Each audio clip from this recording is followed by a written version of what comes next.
Hello there folks, I'm Dan Brown from sortofinteresting.com and today you're joining me in the flat just to share a few thoughts and feelings on the last 2 years or so of land life. You might hear it's getting a bit echoey in here as time goes on, as more and more of my stuff is being sold off and disappearing, so getting to a very empty state of affairs here. And well, as I say, before we get into the proper video, I just want to give you a quick update on my boat hunt. I think I can sum it up with this single little clip here. I don't want to talk about it. Right, let's get stuck into this video properly. So, as many of you know, over the last 2 years since I left the canals and sold Narrowboat Tilly, I've been living here in my hometown of Oswestry. I'm one of the last few who was born in the old Oswestry Hospital, so I'm Oswestry born and raised. And as you can see, the bed here, the frame is without its mattress, as you may have gathered from that ridiculous opening video, as I'm hoping that somebody's soon going to come and collect this, hoping that's sold, but who knows. And just to the side here, you can see I started to pack bits and pieces up. Got me good old coil of rope that once upon a time tied Narrowboat Tilly to the side of the canal, and who knows if I can ever actually find a boat and get hold of it. Perhaps this may well be tying my next home to the side of the canal somewhere in the very, very near future, hopefully. Anyway, as I say, hopefully the bed is another thing that will be gone soon and I won't have to worry about it. Now, here's where it gets interesting, or just outright weird. As people who may be friends with me on things like Snapchat and stuff may know, I actually always, every single night, fetch the mattress through into this room and sleep on the floor in here pretty much all the time anyway. And again, I couldn't really explain why, but I just prefer it. And as many people may also know, at one point, the living room here, because it's such a big open room, and again, it's not as if I had much furniture when I came off a tiny 15-foot indoor spaced narrowboat. So at one point, well, for the majority of the time that I've lived here, this room here was my bedroom in that top section with the foot of the bed facing down to the double doors so you could look at the stars at night. Wonderful. I know I've got skylights in the other room, but I just preferred everything in one room. Then this section here was a great big ridiculous studio which had the banana box wall and 2 double air beds to make it a full 4-walled enclosure. And then all of this area was my living room area. And as many of you also may know, that board there was once upon a time my model railway layout, which the bedroom was entirely dedicated and just literally had that board on top of my 2 desks in the centre of the room, and I spent a good amount of hours and certainly too much money building a model railway, which sadly, obviously, has had to be destroyed for, well, can you imagine trying to fit something like that on a narrowboat and living around it?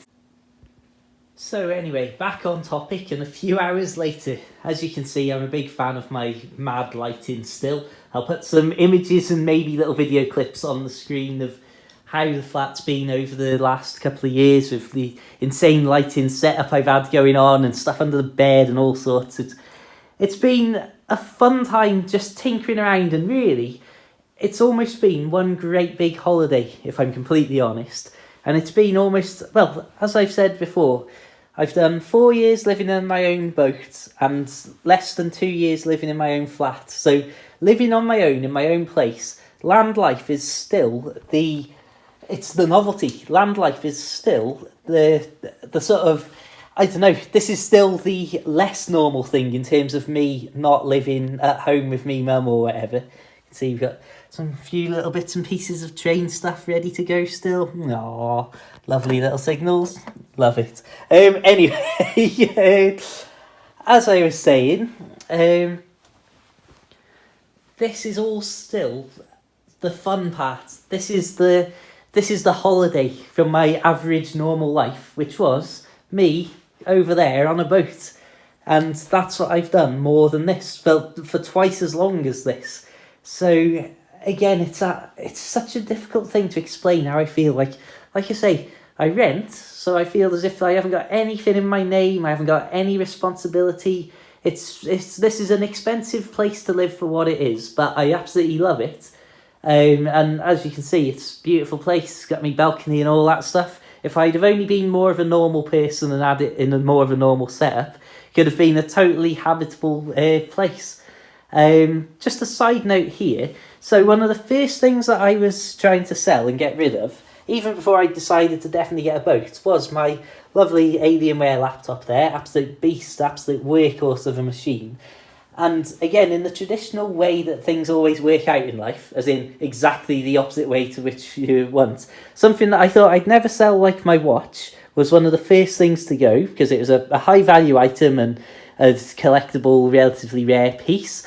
Whereas the laptop sales fell through twice, and then in the end, the offers I was getting were so low that it made no sense to sell that for about 500 quid, maybe slightly more if I was lucky, and stick with a much less powerful laptop, which is already struggling to deal with 4K video in 30 frames a second, and, well, again, end up having to spend far more money replacing that than just keeping that and not getting the money from the sale. Whereas, again, the watch, as much as I absolutely loved it, I certainly didn't want to pay the hundreds of pounds to service it every few years, and ultimately I thought, in this run-up to buying a boat, it would be better suited to have that money sat in my bank account rather than wrapped around my wrist. But it's one of the things, I miss it. I absolutely love it. I love watches and watchmaking and all these Swiss watches and incredible things that these people much cleverer than me can produce.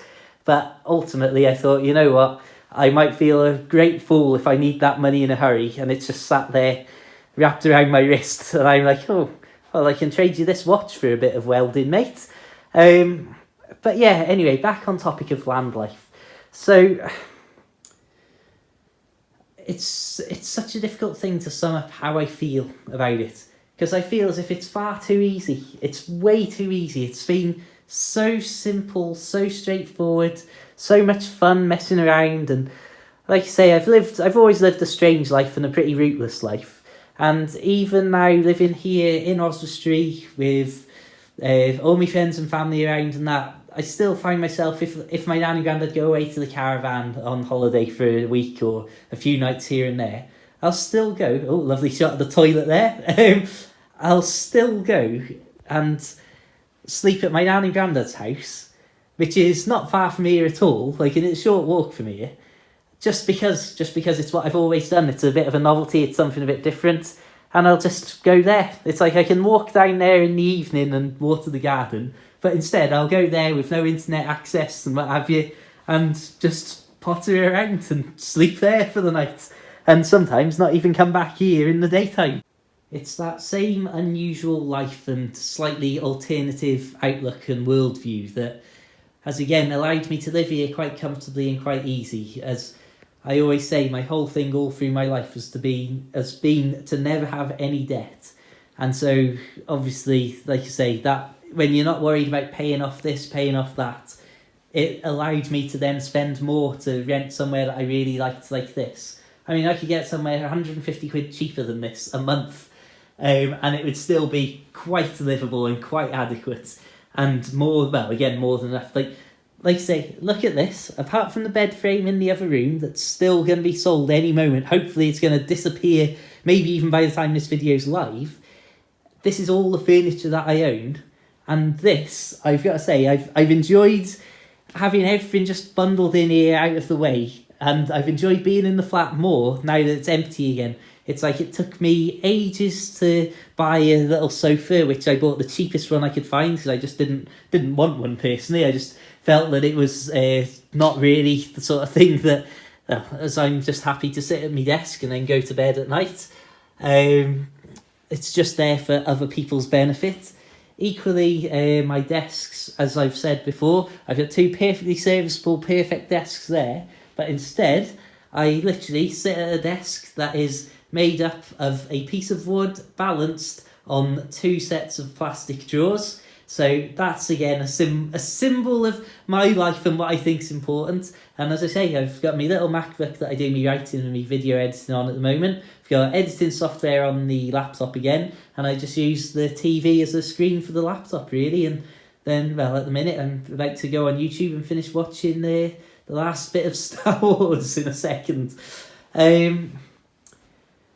But yeah, it's like I've said, and this is what sort of over time, as I bought more stuff and more furniture to fill the place, that I was like, oh, why have I bought that? Why I never use that? I never use that. And things like my 2 black tub chairs that I've had since I've been on the boat, and those I haven't wanted for years, and they just sat around in here and got shifted around, never sat on, and then finally I got rid of them yesterday, and it was like, oh, after all this time they're gone. But yeah, I just feel, again,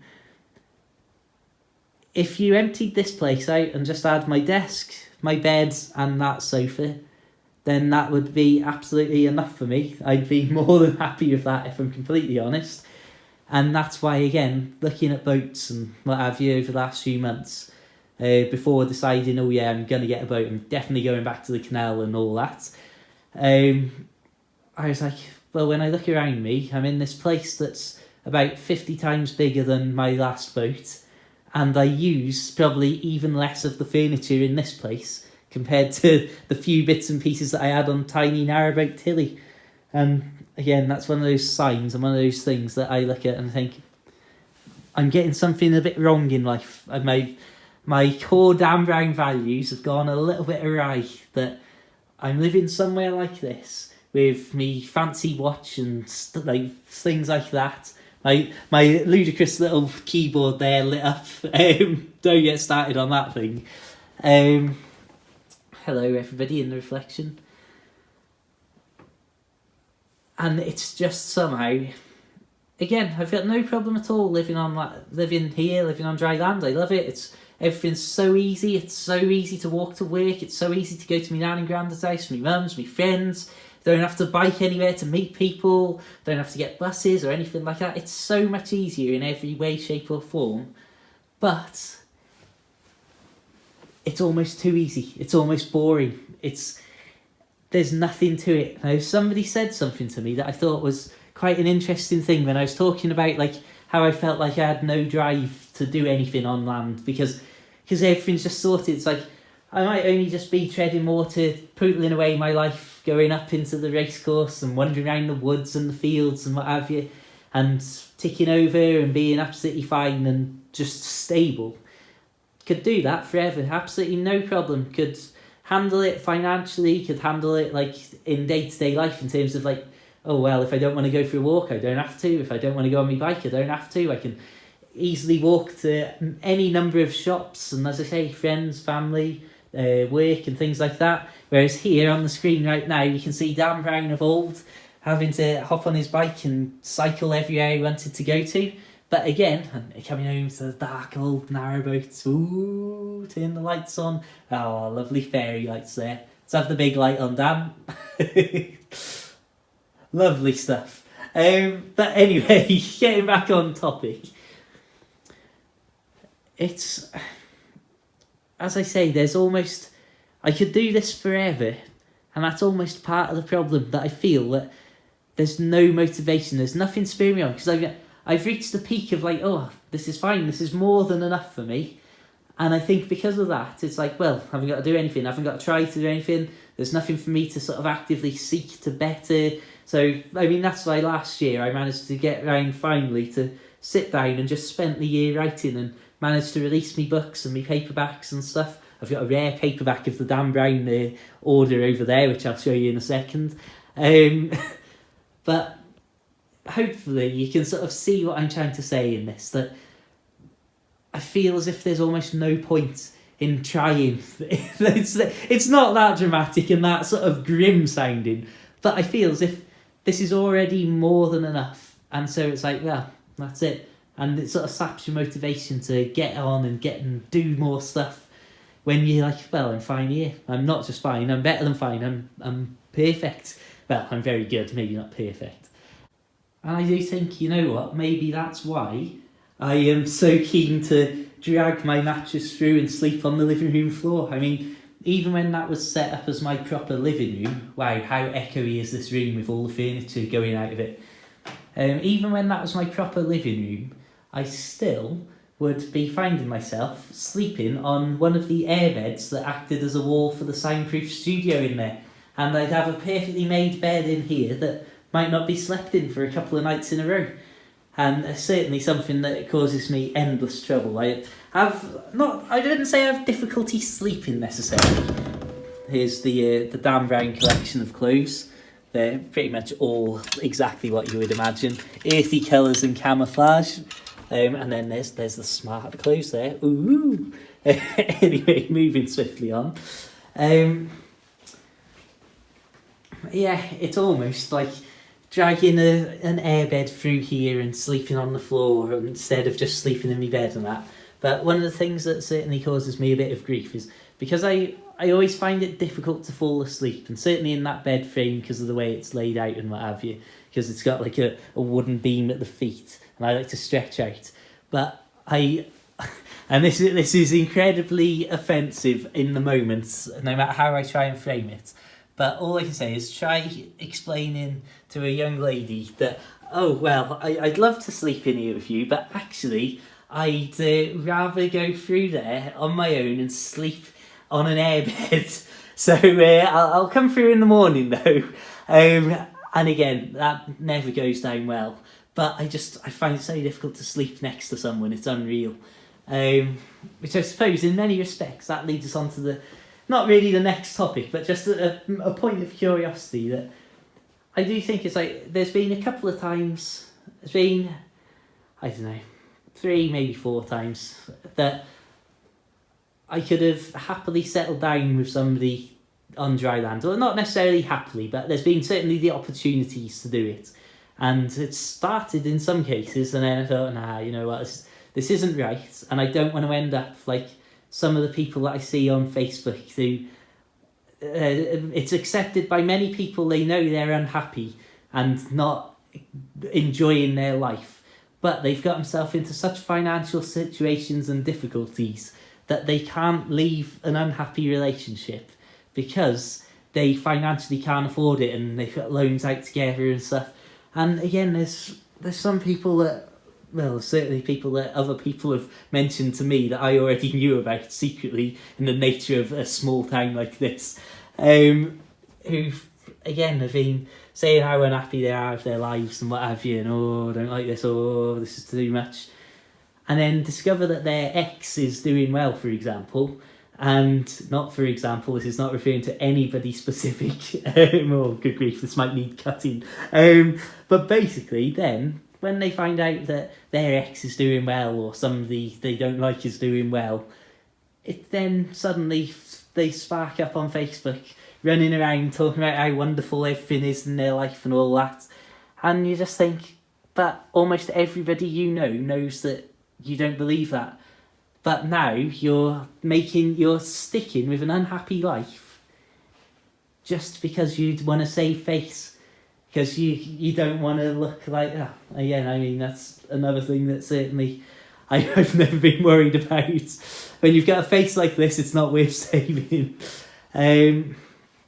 But again, it's an interesting thing. You could be here now, settled down, 2 incomes coming. Like I say, I can happily live here on my own. If you added a second income, I could live like flipping kings and queens, you know. Well, maybe not, but you'll certainly be very comfortable and start rattling up money for a deposit on a house and live these sort of daydream lifestyles and oh yeah, everything's nice and calm. But again, I decided against it on more than one occasion. But again, perhaps I just haven't met the right person, and tomorrow I could be here saying, oh, look at this, moving into this wonderful place. Oh, and we're going to park a boat at the bottom of the garden or whatever. But I don't know, you know what I mean? There's a lot to think about, a lot to unpack really with thoughts on land life, and again, the different ways that it could have gone, and I don't know, I'm certainly not unhappy with the fun and games and the general experience over the last couple of years. And as I say, I've got absolutely nothing wrong, no problems with land life. Could happily do this indefinitely, but I'm just getting really bored. And again, perhaps the source of the boredom isn't something that's as easily identifiable as just feeling a bit rootless, feeling a bit restless or whatever. But then again, perhaps it is literally something as simple as that. And I'll have a boat in a week's time, a month's time, however long, and I'll be going, flipping heck. can't believe I thought that land life was great. I thought I was happy there, but this is just so much better. I remember why I love it now. Or perhaps I won't. Perhaps I'll be going, oh no, oh, I remember why I gave it up. Oh, who said this was a good idea? And then I'll try and pass the blame on to anybody else, and also the boat. But like I say, in all seriousness, it's been a good few years. It's been a fun time, plenty of memories being made here, and I'm certainly happy that I've done it. If for nothing else, that I know now that I can do it, I know that I can enjoy it and make a success of land life. And again, no, there's certainly a lot of possibilities of things that could have happened and different ways I could have pursued life on dry land. Yeah, it's all good. It's all good. Well, this has been quite an interesting rant, really, from me. I think I'll leave all this video intact, it'll just be the cuts when I've done me coughing and drinking and what have you. There's more stuff I'm sure that I want to say, but this video, once all these pieces are together, is probably going to be about 8 hours long, so I can only apologise. But yeah, as I say, what you're looking at now is the last few bits of my life on dry land. Well, and boat life, I suppose, in many respects. It's been a fantastic time, Anyway, my friends, thank you so much for tuning in. I will leave you in peace to enjoy the rest of your day at this point. So, here you can see, this is my actual paperback book, Dan's Narrowboat Life. My Narrowboat Life from beginning to end. That's embarrassing, written right there in front of me. As you can see, this is a collection of my shorter Kindle books, or certainly some of my shorter Kindle books, well, detailing my narrowboat life on board Narrowboat Tilly from beginning to end. But here's a rarity for you, my friend. This is the Narrowboat Lad story from beginning to end, which was my first ever attempt, just really the proof of concept of laying out and formatting and setting the margins and things. This was my test run of creating my paperback.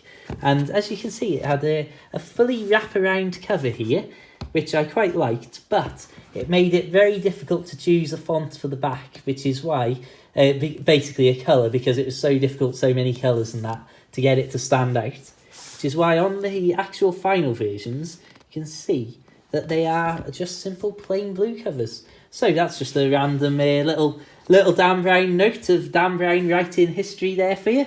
Check those out. You'll find it on Amazon as a paperback or for the Kindle, as I say. Feel free to check out my other books and all my other videos about boat life from this era of living on board Narrowboat Tilly. And, well, feel free to add me on Facebook and Twitter and all that sort of stuff for all sorts of pictures from out and about in the great outdoors. And until the next time, my friends, just have an absolutely fantastic day. Keep it interesting. Keep it boat-worthy. And, of course, my friends, farewell.